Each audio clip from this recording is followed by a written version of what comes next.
They didn't knock. They never knocked. That was the first red flag nobody wanted to talk about. Every time they showed up, it was the same quiet confidence. No doorbell, no greeting.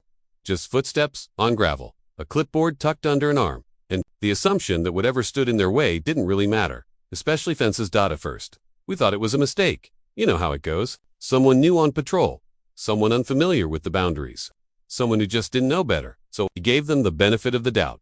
We waved, we spoke calmly, we pointed to the signs. Private property. No trespassing. Do not enter without permission. Big signs. Clear signs. Impossible tomb signs.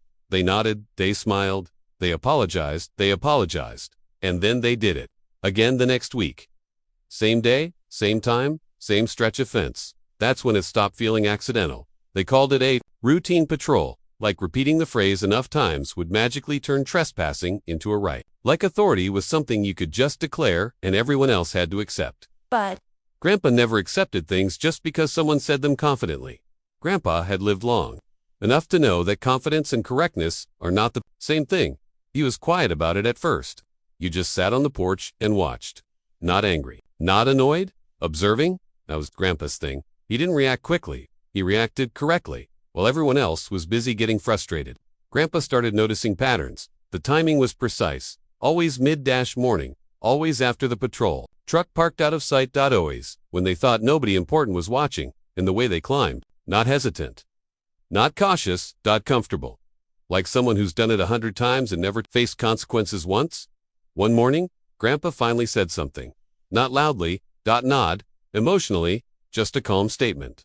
They're not confused, he said. They're comfortable. That sentence changed everything. Because confusion leads to hesitation. Comfort leads to repetition.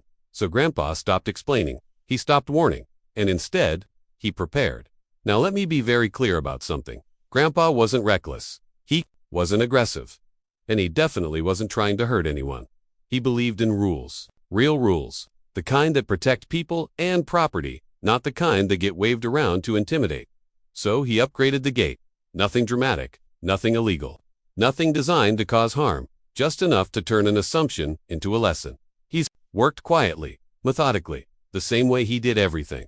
Then, when he was done, he went back to doing what he always did. He sat on the porch, coffee in hand, waiting the next. Patrol arrived, right on time. Same body language, same clipboard, same. Strolled toward the fence. They didn't look at the signs. They didn't look at the house. They didn't even slow down.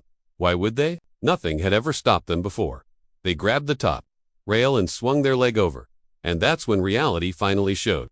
The reaction was instant. Not anger, not outrage. Shock. The kind that rattles you because it wasn't part of the plan. They jumped back faster than they climbed. Clipboard dropped. Confidence gone. No injuries, no damage. Just a very sudden understanding that this fence wasn't a suggestion anymore. From the porch, Grandpa didn't move. Didn't stand up. Didn't say a word. He took a sip of his coffee and watched. Then retreat, this time using the actual entrance. That was the last time anyone climbed that fence. No more shortcuts. No more routine patrols. No more pretending boundaries were optional. Weeks passed. Then months. The signs stayed up. Untouched. One afternoon, I asked Grandpa if he felt bad about it. He smiled, not smug. Not proud, just calm. Boundaries don't need speeches, he said. They need consequences. That stuck with me, because nobody got hurt. Nobody got threatened. But respect finally showed up, and it showed up because entitlement finally met. Resistance, not loud resistance, not angry resistance, quiet, undeniable resistance. If you've ever dealt with people who think authority gives them permission to ignore rules, you already understand this story. It's never about safety, it's about control. And the moment control stops being convenient, the behavior stops too. Grandma didn't win by yelling. He won by waiting. And sometimes, that's the most powerful move of all. If you've got stories like this, where entitlement met reality, stick around.